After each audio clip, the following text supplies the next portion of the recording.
Are you ready? Oh, look at that! For the past 2 weeks, we've been working tirelessly trying to find an easy way to make plant pots out of recycled plastic. Now, we have got a full workshop with some amazing machinery that allows us to make some really awesome looking things. But we're trying to come up with a method that means anyone can have a go. Now, it has not been easy. Oh, this is impossible. At one point, we even nearly broke our feet. Oh my. Don't worry, we'll explain that later. But we have finally figured out a way that you can replicate this at home. And through all of these trials and tribulations, we've actually discovered another way that can make much bigger pots that look insanely cool. So we'll show you how we got there.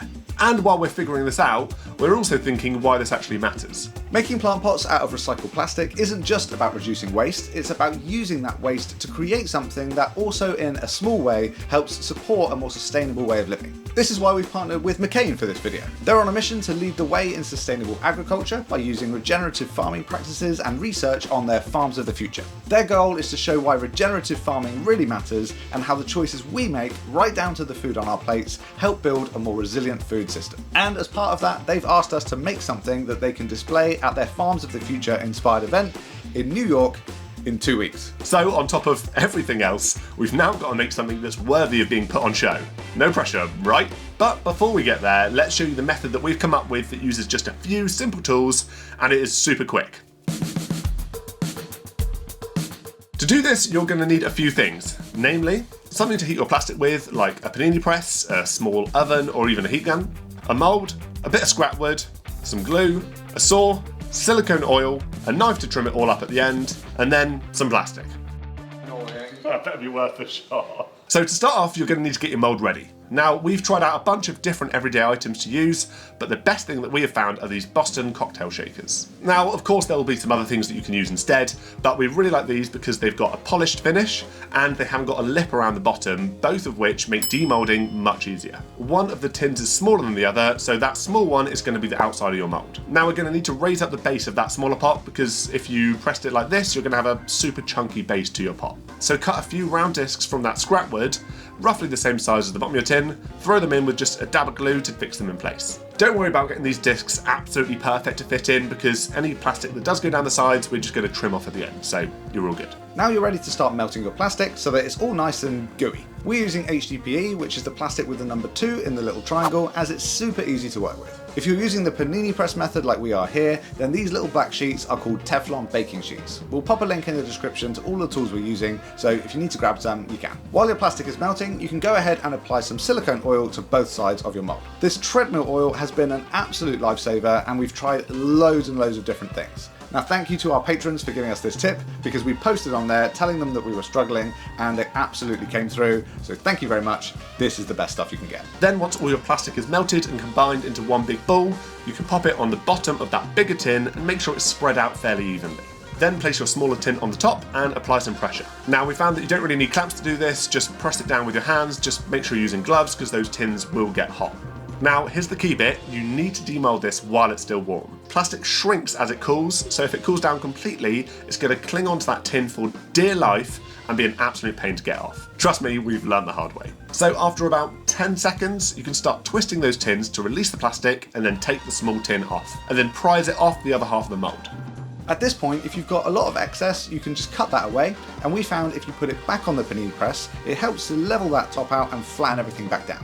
Then, once it's cooled, you can go around and trim up any excess with a knife, and boom, in about 10 minutes, you've got yourself a really cool little plant pot. Now, ours is by no means perfect, but that's part of the fun of it. If you have a go, then you can experiment with different hold times to see how good you can get that surface finish, and play around with different colours and see what awesome combinations you can come up with. But this little pot is now ready to put some herbs in. So this is a really nice little beginner project, but it has some limitations, the size. We want to make something that we can grow more food in, so to do that, we're gonna need to go bigger.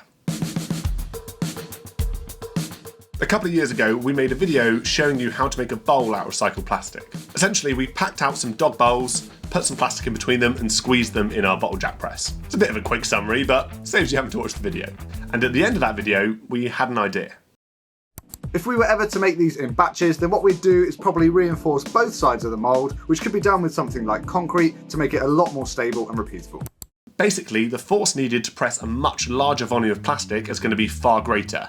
So if this is going to work, we're going to need to make a much chunkier mould. So we're going to try just that. We're going to start with an existing large plant pot as our starting point, build a big frame around it, and then fill the whole thing with concrete. Now, we have failed at plenty of things in the past to know that we need to test this theory on a smaller scale before we commit to a larger mould and potentially waste loads of concrete and time. So we're going to start off making a small version just to test if our idea actually works. Now, spoiler alert, before you go taking note of this exact varnish that we're using to create a barrier between the terracotta pot and the concrete so that it gently slides off, it absolutely does not work. But here's our little frame with both parts of the mould filled with concrete.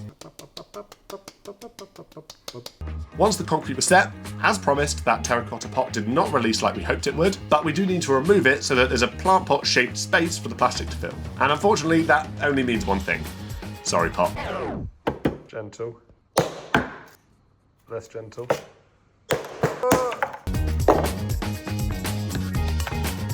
Well, there is no time to mourn our lost terracotta friend. All we can hope is that its sacrifice was worthwhile. So we melted a big old gloop of plastic, threw it into our mould and put it straight in the press.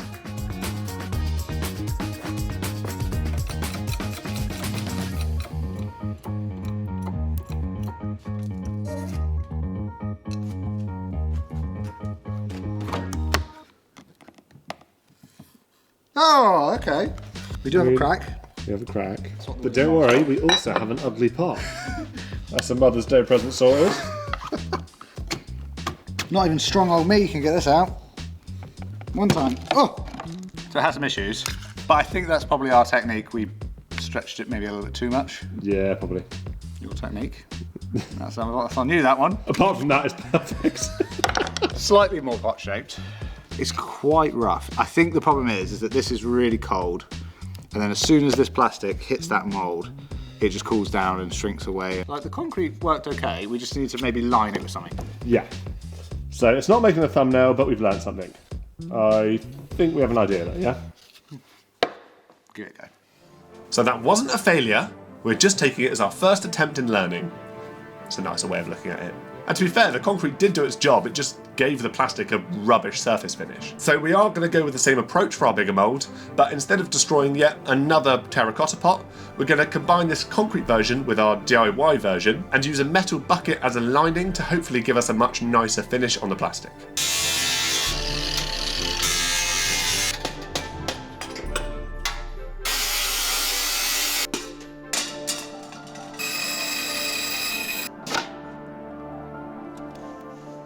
I'm still faffing around with this mould, but I think I've made some small improvements. Instead of actually packing out the bottom, we decided just to cut this mould down in size, and the benefit of that is that we can then put this in, and instead of having a really chunky base on this guy, it means that actually it should have an acceptable base. It also has the benefit that we're going to use less concrete, which is nice. We also thought that this was going to be very difficult to get out without some sort of way of grabbing it, like a handle, but you couldn't have a handle sat on top because we need to push on the top with the press. So put this little aluminium bar all the way through, that will go in there like that, and then we should be able to pull him out. And the last thing is I've just glued all bits of scrap wood in there because I'm a little bit concerned how much concrete we have, and also, what's the first of the 3 R's, Jonathan?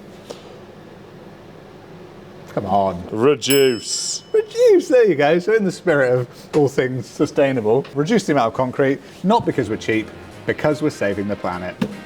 And we're a bit cheap. And let's pour some concrete.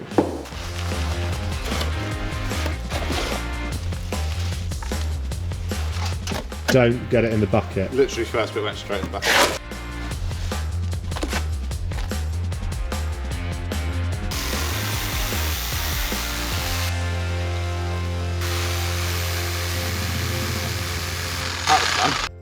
Right, that's our moulds all done. It's actually a Friday, so we're going to leave that for the weekend to dry, come back on Monday, ready to nail it.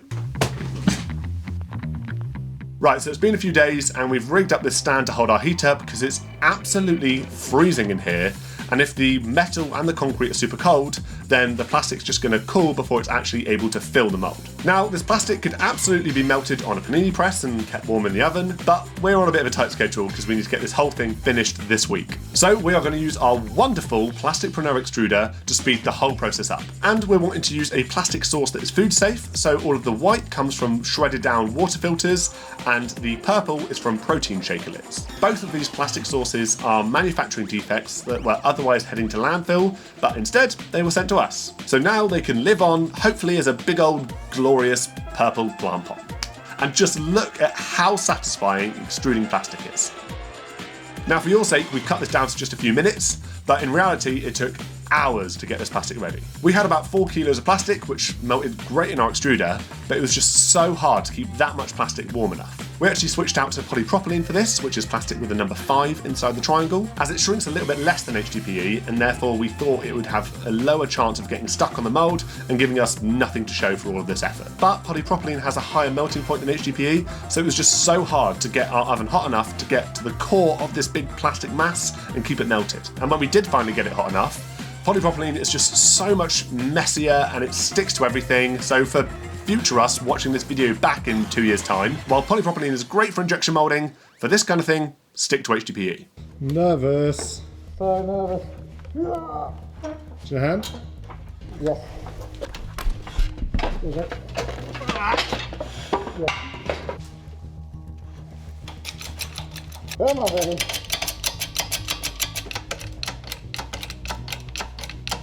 Okay, we got some coming out. Now at this point, you can probably tell that we were starting to lose our cool and calm composure for pure fear that we might have to start this all over again. And I'd love to say that there was absolutely no cause for concern and it all worked perfectly, but no, of course not. There's not much around here, Matthew. No, it's all the way around apart from that one area. Even when we tried to cool one side with compressed air and keep pressing it to try and get the plastic to raise up the other side, it just wouldn't budge. We do have more plastic in the oven still. But we had some extra plastic, so Matt went full King Arthur mode, demoulded it, squished this big old extra wad of plastic that we had, and then pressed it again. I'm sweating so much. Cool, calm, and collected. That was stressful. Right, we are back in the workshop. It's a new day. What's this saying? Another day, another dollar? Sure, yeah. I think it's time to demold this thing. Do you? Yeah. This is your favourite TikTok purchase, isn't it? Just, oh, look at it. I look like an absolute dweeb. And you've got the net mat on. I knew this. Do the honours. Big moment. Okay. 3, 2, 1. Oh my word! No. Now, I need to stress, this is a big moment. If this doesn't work, we have lost a few crucial days, so we just need to be careful. Right, let's move this guy out the way. Oh my... Yeah, of course. Makes sense. Hey, good shout. I'm not sure I want to turn it over. Oh. What were you thinking? I don't know. Right, let's just turn it over. Oh! It's demolded. Oh, it demolded itself. It's actually somewhat worked. Look at that. Oh my goodness. The colours are cool, aren't they? Oh, yes! Mate. Ready? Oh! Oh my word, I'm so surprised. Once that's trimmed up, I think this is going to look dope. Well done, us. Well done, us. Demoulding has been the absolute bane of this entire project, so we are extremely happy it came off as easily as it did. And while there are some cracks in the concrete and it's been beaten around a bit, it's still super sturdy and we can definitely use it again. Unos potos. Damn. That looks dope, doesn't it? That looks good. Wait, you dropped my phone. You are on a dropping frenzy really today. am. Looks sick. I'm happy with that. That's So a bit of happy. marbling as well, look. On a massive pot like that. I know, that's crazy. What a win. Now, it's still the tail end of winter here, so there aren't really any vegetables that we can plant to show off how well this works, but with some basil thrown in, you can see it works great. And while the finish of this isn't super flat, likely due to the combination of the plastic not being hot enough and the mould itself not being hot enough, we actually really like the aesthetic. It's nice to embrace the imperfect, and I think it nicely represents recycling in general and reusing waste. So now we've managed to scale up, let's talk about why we wanted to do this in the first place. Growing your own food, even just a little bit, is a great way to help live more sustainably. And it ties into something much bigger, how our food is grown in the first place. That's where McCain comes in. They partner with over 3,900 farmers worldwide, and they're making a massive shift. By 2030, they're committed to implementing regenerative farming practices across 100% of the land where they grow their potatoes. It's essentially all about working with nature instead of against it to make farms more resilient. It's an ecosystem-based approach that focuses on improving soil health and water quality to help crops grow better and stronger. It also uses water more efficiently, it boosts biodiversity, and reduces the need for synthetic chemicals. Basically, it's farming in a way that gives back to the land rather than just taking from it. And now, as part of this shift, McCain are putting a spotlight on their Regen Fries. Fries made with potatoes grown using regenerative agriculture practices. So you can help minimise the impacts of climate change even when just sitting at home eating some fries. They've even created a game, McCain Farm the Future AR. It's an AR game that lets you grow potatoes using these farming methods. And the better you farm, the more points you earn, and you can win actual rewards. And as mentioned at the beginning of the video, McCain have asked us to make something special for their event in New York. So this isn't just about making a cool plant pot, it's about showcasing how waste can be turned into something valuable. And the best part, you guys have actually got a chance to win it. But we'll explain a bit more about that once we've actually made it. So while we love our big old purple pot, we need to pull out all the stops for this final design and make something a little more interesting looking and ideally even bigger. Let's get to work. So we did what all good makers do and took to the World Wide Web to try and find some inspiration of what route to go down, but couldn't really find anything that got us excited. But a few weeks ago we went out on a work trip to the Turks and Caicos Islands in the Caribbean. What a word. Which you'll learn all about in our next video. So if you want to subscribe, we won't complain. And while we were sat here, admittedly procrastinating and looking through travel pictures, we came across this clip we'd taken of these plastic wicker style baskets, and it made us think of someone we know. A good friend of ours called Bart from Dover Studio makes a whole bunch of really cool products using this interesting, almost sculptural plastic extrusion technique. And we thought this could actually be perfect. So there's no time to lose, we've only got a few days left. We need to speak to the expert himself. England, can you hear me? From Scotland, all the way down. We can. We want to go quite big. What's the biggest you've made? It was 30 by 30 cylinder, and that was really hard already. Well, I show you this example as well. Oh wow! So sick. Yeah, these are my best ones. Now we won't show you the full half-an-hour call we had with him, but he gave us loads of super helpful tips that really got us excited to give this a go. We talked about things like speed. If you won't be fast enough, you'll just create a spring. What the best plastic is to use. I use 20-liter jugs. What to use for molds. I use a lot of different metal-shaped bowls or pots, and then I cover it with a cotton material. And loads more. Sounds like a lot of trial and error we've Yeah. got ahead of us. You feel prepared? I feel both comforted and more scared about it. So Nice. I'm looking forward to see your plant pot. I'll be sure you'll be the first person to see it. Okay. Cool. See ya. Thanks, man. Take care. cheers, mate. Bye.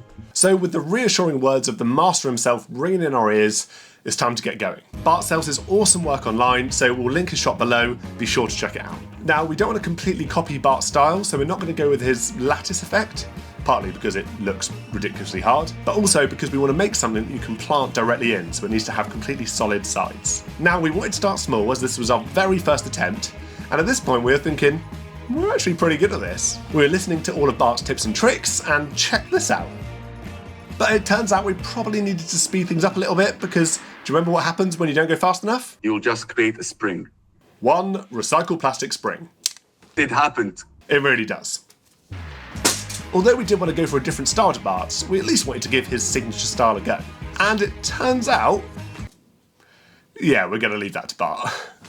So back to our style of layering the plastic directly on top of itself, and at this point it felt like we were genuinely starting to get the hang of it. However, we quickly learned a lesson as to why Bart doesn't go for this style. As the plastic cools and shrinks, it creates loads of pressure around the mould, so we very quickly have run back into our old nemesis, demoulding.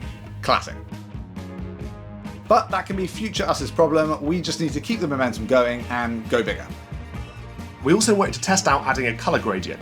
So we shredded up a load of yellow in our plastic panure granulator, and then started this one out with just white shred, and then slowly added in more and more yellow plastic, and it came out awesome. And this was definitely our favourite pot that we've made to date. But victory was short-lived, and yes, you guessed it, it wouldn't come out the mould.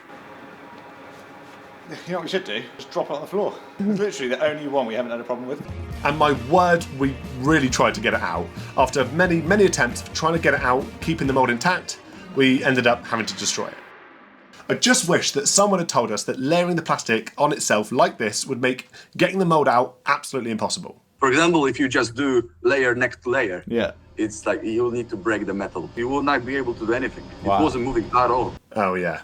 Well, we haven't come this far to stop now, so we're just going to have to come up with a workaround. And we think we've come up with something. We designed a way to take the bottom of the mould out after the pot was finished, in the hope that we could simply remove this bottom plate, alleviate some of the pressure, and the pot would just simply slide off the mould. We also attached a big old handle to stop our arms from getting tired, we dressed it up as a ghost, and then threw it into our Triton multi-jaws, and we were ready to go. I like this in and out. Like little... Yeah, that feels a lot better.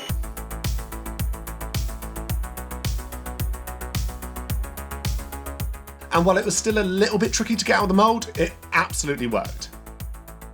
We did it. Dope.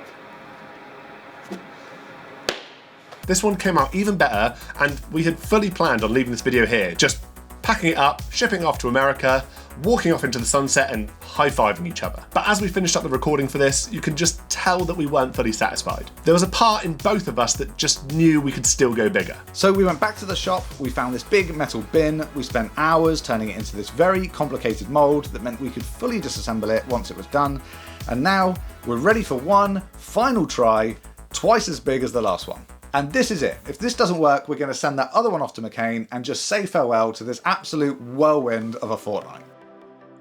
Now, you might be watching this and thinking, hang on, aren't these guys all about sustainability? And yet, here they are, smashing up defenceless terracotta, using all this concrete and cutting up buckets and bins. And yeah, fair question. But sometimes you've got to crack a few eggs. Working on new ideas and techniques takes trial and error. And because we're in a position where we can showcase ideas like this and hopefully inspire others to take them way further, we're trying to figure this out so you don't have to. We've had so many people share their own recycled plastic projects after watching our videos, and it's just incredible to see how many people it resonates with. People who get excited about coming up with new ways to reuse what others see as waste. The whole point of this video isn't just to make plant pots, it's to push what's possible with recycled plastic.